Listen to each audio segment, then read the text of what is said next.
வணக்கம் ஃப்ரெண்ட்ஸ். இன்றைக்கி வந்து ஃப்ரண்ட் பார்ட் வந்து ஸ்டிச் பண்ணி எடுத்துக்கலாம். ஆல்ரெடி மார்க் பண்ணி வச்சுருக்கிற ப்ளவுஸ் பிட் எடுத்து வச்சுட்டு நம்ம வந்து கழுத்து நெக் பகுதி வந்து தையல் போட்டு திருப்பிக்க போகிறோம். தையல் போட்டுட்டும் அதை கட் பண்ணி எடுத்துகிட்டு சின்னதாக அந்த சிசரில் கட் பண்ணிவிட்டு திருப்பிட்டு ஒரு படி தையல் ஒன்று போட்டு எடுத்துக்கலாம்.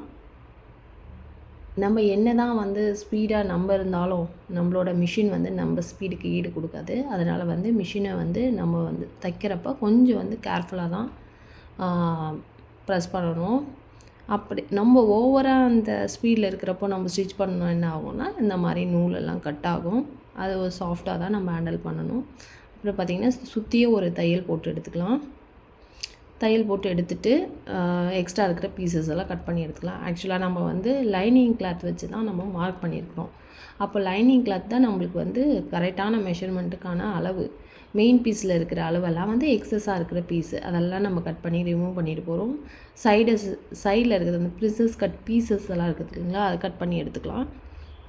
நான் வந்து சைடில் வந்து ஃப்ரண்ட்டில் வந்து இந்த இப்போ ட்ரெண்டிங்கில் இருக்கிற அந்த கராலாம் அட்டாச் பண்ணுவாங்க இல்லையா, அந்த மாதிரி அட்டாச் பண்ணியிருக்கேன். அது இன்னொரு வீடியோவாக எப்படி அதை மெஷர் பண்ணி கட் பண்ணி நம்ம அட்டாச் பண்ணலான்றது இன்னொரு வீடியோவில் போனால், இப்போ ஜஸ்ட்டு வந்து ப்ளவுஸ் எப்படி அட்டாச் பண்ணலான்ற வீடியோ மட்டும் உங்களுக்கு அப்லோட் பண்ணியிருக்கேன். இதில் பாருங்கள், அந்த பீசஸ் வந்து கரெக்டாக வச்சு நம்ம எங்கே வந்து எந்த பீஸு எப்படி கட் பண்ணியிருக்கிறோம் அப்படின்றது கரெக்டாக அந்த இடத்துல வச்சு நம்ம ஸ்டிச் பண்ணி எடுத்துக்க போகிறோம். 2 சைடுமே அட்டாச் பண்ணி எடுத்துக்கிறோம். இதில் ஒன்று என்னென்னா, நம்ம வந்து எக்ஸ்ட்ரா வந்து கீழே வந்து பீஸ் எதுவும் கொடுத்து அந்த பட்டிக்கு நம்ம கொடுக்க போகிறதில்ல. அங்கே இருக்கிறது வந்து அட்டாச் பண்ண போகிறோம்.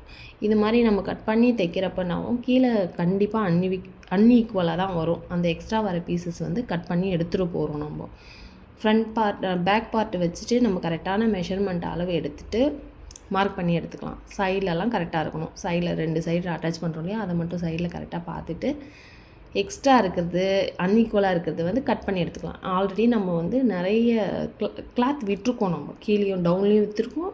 சைடில் வந்து ஒரு 1/2 இன்ச்சு நான் எக்ஸ்ட்ரா தான் விட்டுருக்கேன். அதனால் நம்ம இந்த பிரின்சஸ் கட் பண்ணி எடுக்கிறப்போ கிளாத்தெல்லாம் வந்து கரெக்டாக சரியாக போயிடும். இப்போ பாருங்கள், நான் அப்படியே மடித்து அடிக்கிறேன் பாருங்கள். இதுதான் ஒரு சூப்பர் டிப்ஸு.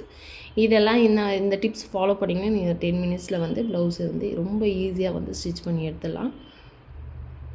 பிரின்சஸ் கட்டில் இருக்கிறதுலே ரொம்ப ஈஸியான ப்ளவுஸு. இப்போ பாருங்கள், சூப்பராக வந்திருக்கு. என்னோடய டிப்ஸ் உங்களுக்கு யூஸ்ஃபுல்லாக இருந்தால் கண்டிப்பாக வந்து சப்ஸ்கிரைப் பண்ணிக்கோங்க ஃப்ரெண்ட்ஸ், ஃபாலோ பண்ணிக்கோங்க. Thank you friends.